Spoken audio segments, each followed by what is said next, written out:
Voilà, la joie Amado Pichuna, l'hymne national, hein, maman sociale, Nakata France. John Lubila l'exceptionnel, meni exit en tout cas, on a l'issue motonanga Nakatia États-Unis, depuis les États-Unis. Champion Kayembe no kwa bana na Kenya, Blaise Kava Igwe, en tout cas, ça il associé à ma maman chérie, maman Kati Bakisa. Voilà, news de Kin, new formule, hein. Donc, parlons de la santé.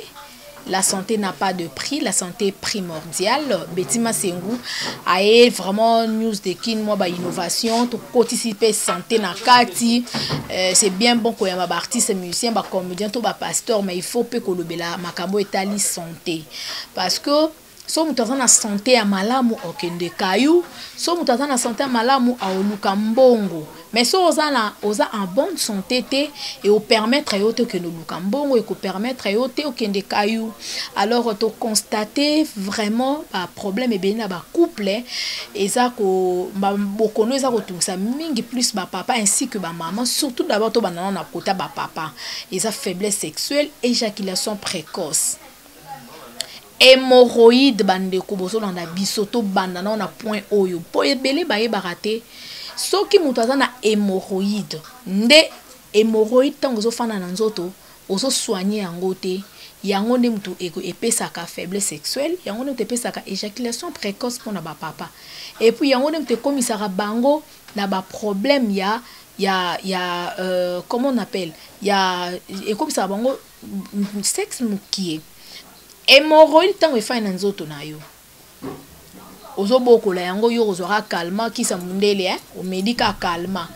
nazoka mukongo pasi mukongo zo kata na ngai kayu pona yo zo kansa kisa kayu ndongo kenaka 24 heures sur 24 na kayu koto ke 8 heures 4 heures du temps koto 8 heures du temps koto 1 heure du temps des oyomo kabola batana na onyoso pona ni pona kayu. Mais tant aux beaucoup les hémorroïdes papa aux baki eza ko nuire d'abord santé na yo eza ko beau mais eza ko détruire santé et on te montre que hémorroïde mususu et comment ko bimso ya musomba au monde que musomba ezo kita yo zo melaka ba calme qu'est-ce ya hémorroïde ezali ezali hémorroïde comme interne to externe.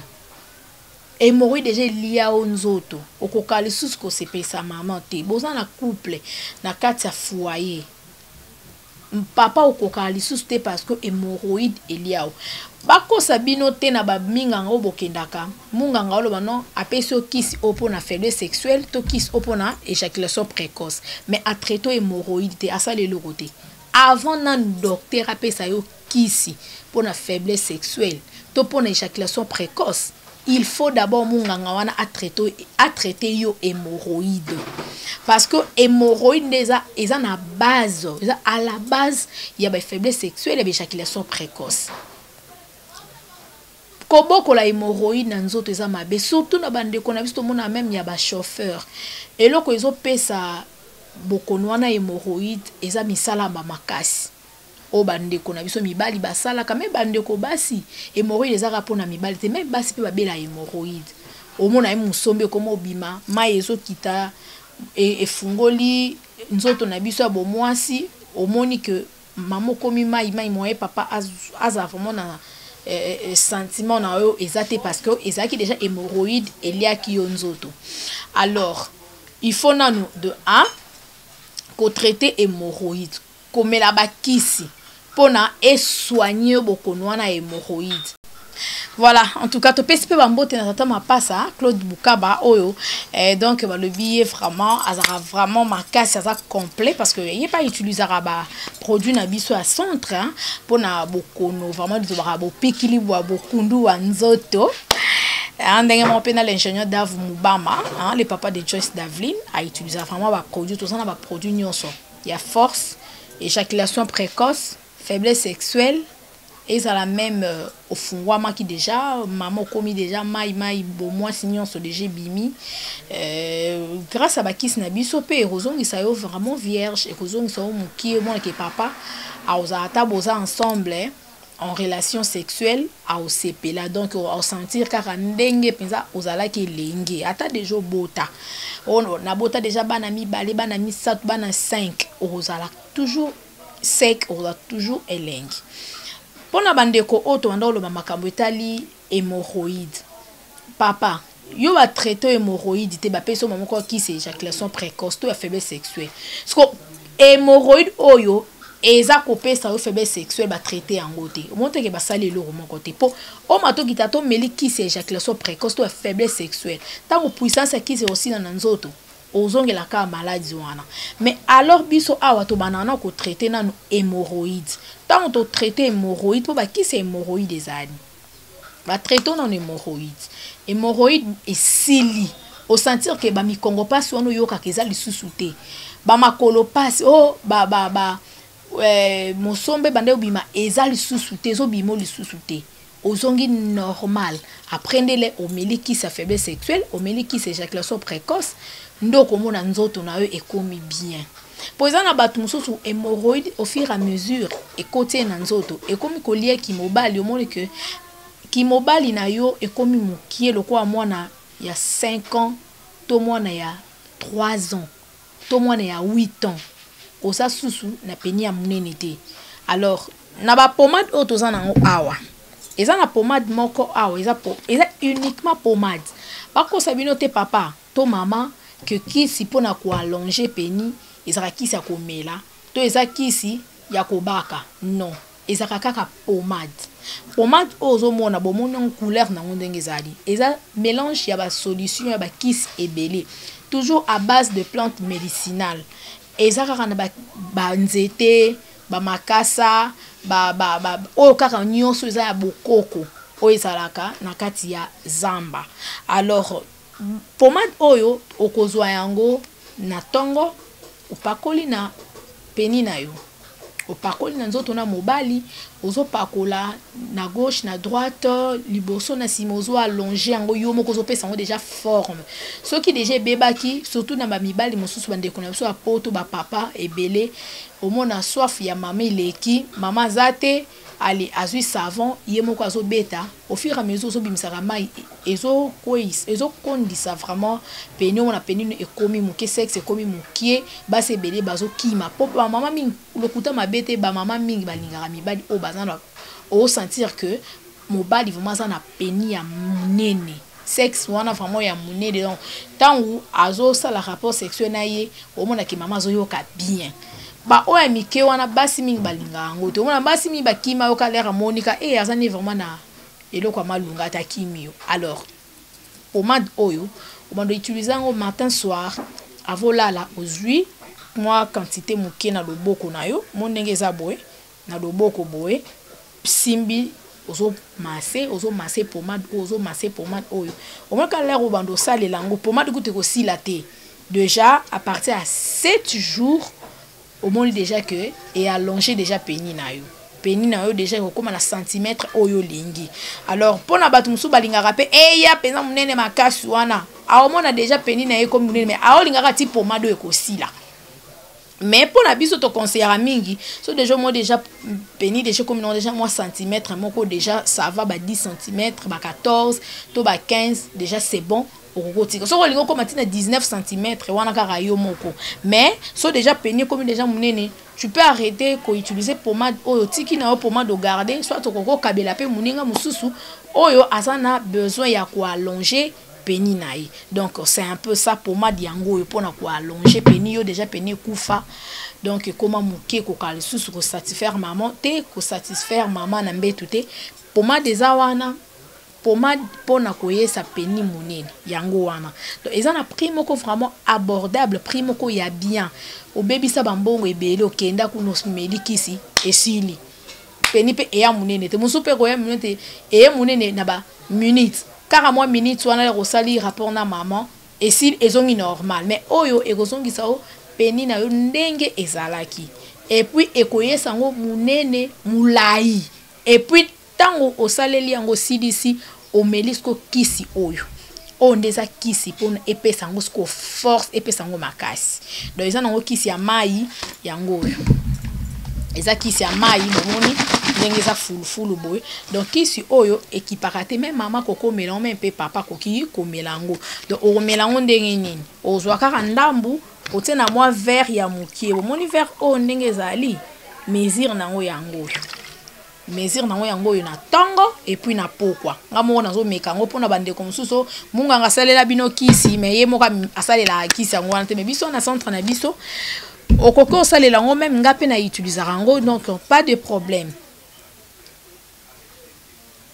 On que kisi eza un peu moins bololo so remeli yango oyoka vraiment eza bololo makasi bamsu bakoka bololo wana te so remeli ko zo moins sucre moke otina munoko et qui miso bololo mais ba ope bakoka na bango bololo pas de problème ils ont quoi tant on ko to na Congo bololo ils ont traité malaria pour moni ke bato be banda obela malaria te le malaria comment na même na bana miki bazo bela malaria. Voilà tout ça sous na pomade oyo eza pomade moko très efficace bandeko pomade oyo et traitera hémorroïde ozongo kaka ozui muke otiengo na nuis tango oyo zo melakis na oyo ya hémorroïde ozo utiliser pe na pomade oyo po eza na mibali mosusu déjà abimisa ba gaz de temps en temps pendant rapport sexuel ye azo bimisa ba gaz alors à partir de pomade autant ozo utiliser ozo pakola pomade oyo au monde que éco-traité hémorroïde vraiment très bien au monde que oza toujours na makasi na nzoto ata pendant rapport sexuel na maman na ba relation na bino maman oza toujours na esengo papa yo oza toujours na esengo alors tout ça pe na ba kiss mususu nti kiss oyo eta kita mata donc kiss oyo pona ba papa surtout oh déjà alemba ao kokali sous-souté donc yo comment 1 minute pendant yo c'est difficile alors pendant ba relation na bino amoureuse alors papa faut utiliser mingi kisi opo epesa makasi na nzoto mungana lobaka papa il faut asepesa moi si pendant 45 minutes faut a toujours na force wana ozali kola moi si pendant 45 minutes o éjaculer pété soki kaka yo kokaka na yo 45 minutes papa oza na maladie eza na mibale belé o lelo ye kaka 1 minute c'est trop une fois koti kaka abwaki papa ozali batate toza sosote oza mutu ba force no nyonso wana ekenda ezalaka lisute sila pona nini po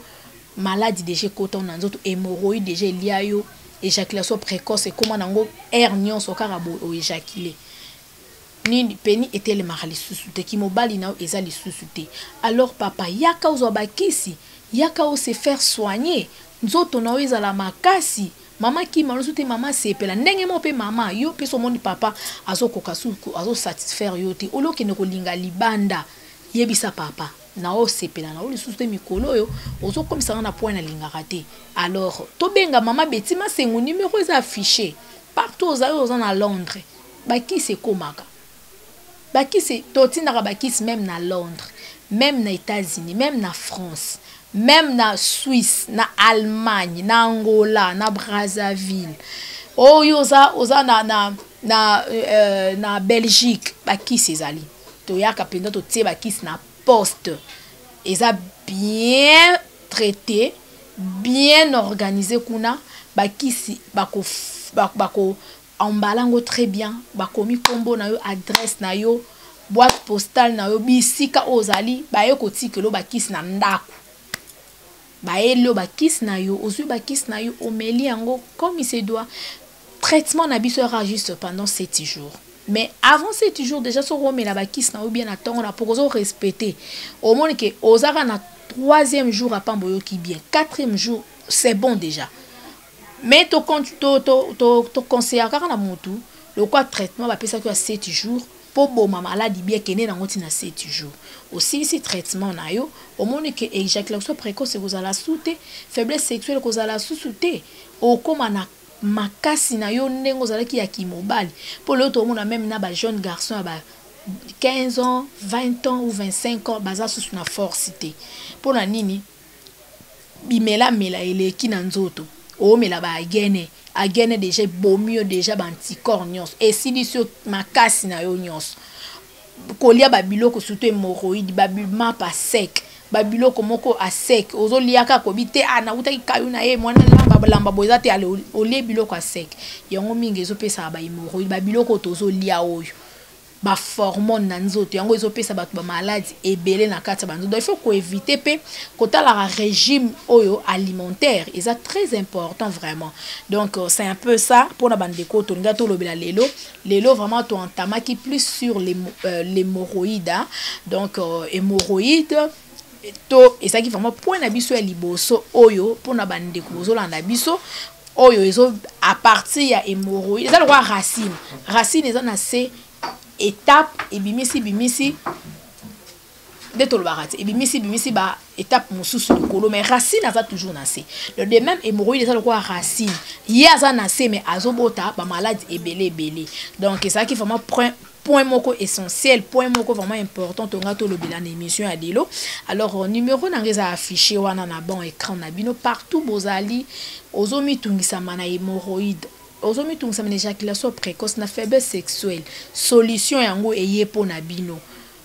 oyo eza tikotak eza to melaki kisi solution ezate awa soko meli kisi na yo esali yo côté benga betima sengu akoya na centre bazui tozi mbongo tozongiseli yo mais batu nyonso bazo utiliser ba kisi ata moko tasali réclamation eza bande kwa libana mboko to tinda ba kisi muta sali réclamation azate ba onso ba omela ba kisi ezo traiter bango ezala yo osalaka musala ya makasi ndenge nini mukongo passe hémorroïde liayo faiblesse sexuelle éjaculation précoce mela bakisi oyo opesanga raison benga numéro eza affiché tokoyebisa ndenge nini okoyi kosala poso bakisi na ona prix moko abordable parce que ça bakisi pe promotionnel donc okozwa yango sans problème okomela okolandela traitement na yo omoni ke okoyoka très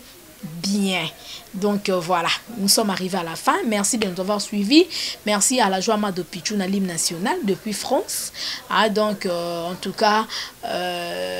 merci aussi à Noël Kikiani. Ah, papa na Victoria, Noëlla, mon thème maman Titi Kikiani na kata à Londres. En tout cas, des gros bisous à vous, il y a Noël Kikiani. Et je pense aussi à Roi Prince, Nakata à Londres. Merci à champion Kaime Blaise Kava, Igwe Nakata Kenya. Et merci beaucoup à maman Katiba Kissa, maman chérie, à toute ma famille, je vous aime beaucoup. Et merci à l'ingénieur Dave Moubama, les papas de Joyce Davline. Merci aussi à vous et bonne guérison. Nabao Bazobela, Bao Banzoto Nabango est vraiment malade. Bisika Sobozali, te souhaiter bino vraiment bon rétablissement, bonne guérison et surtout bon consommer produit na biso bo zala jamais déçu bon mona ke bo kono ezo tungisa bino ekosi la pona libela. Merci et à la prochaine. Ciao.